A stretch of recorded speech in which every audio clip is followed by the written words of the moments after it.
राधे राधे। आशा करती हूँ कि आप सभी लोग खुश होंगे, स्वस्थ होंगे, मस्त होंगे। जैसा कि हम सभी लोग जानते हैं, भगवान श्री कृष्ण ने अपने प्रिय भक्त अर्जुन को उसे अपने कर्म की ओर उद्धत करने के लिए गीता का उपदेश दिया था। आज मैं आप लोगों को बताने जा रही हूँ कि गीता को, श्रीमद् भागवत गीता को कितनी बार पढ़नी चाहिए, जिससे कि फिर धीरे धीरे श्रीमद् भागवत गीता में जो बातें लिखी हुई हैं वह समझ में आने लगती हैं और फिर व्यक्ति उसको अपने जीवन में उतारने लगता है, अपनाने लगता है उन चीज़ों को। जब आप गीता पहली बार पढ़ेंगे तो पढ़ने में समझ में नहीं आती है। गीता दूसरी बार पढ़ने पर कुछ कुछ समझ आती है।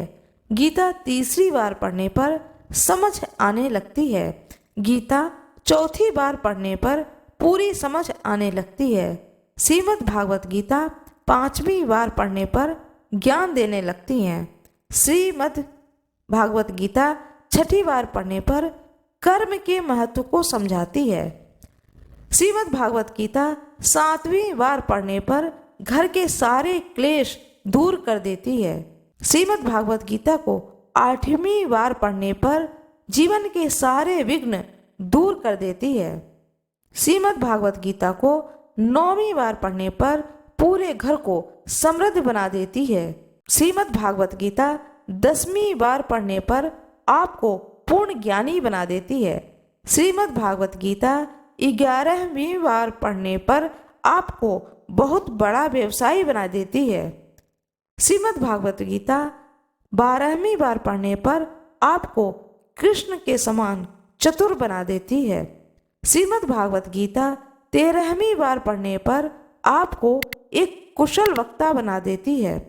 14वीं बार श्रीमद् भागवत गीता पढ़ने पर आपको ब्राह्मण, शूद्र और वैश्य और क्षत्रिय से ऊपर उठा देती है। श्रीमद् भागवत गीता को 15वीं बार पढ़ने पर आपको भगवान श्री कृष्ण जैसा बना देती है। श्रीमद् भागवत गीता को 16वीं बार पढ़ने पर संसार रूपी महाभारत में युद्ध करना सिखा देती है। श्रीमद् भागवत गीता को 17वीं बार पढ़ने पर मोक्ष की ओर प्रवृत्त कर देती है।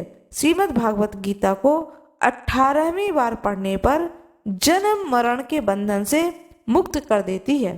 श्रीमद् भागवत गीता के जितने अध्याय हैं उतनी बार भागवत गीता को पढ़नी चाहिए, तब जाकर के आप भगवान श्री कृष्ण की तरह एक योद्धा बनेंगे, एक रणनीतिकार बनेंगे और एक कुशल वक्ता बनेंगे और इस पृथ्वी पर कोई भी गलत कर्म न करते हुए मोक्ष की ओर अग्रसर होंगे, जो कि जीवन का सार होता है।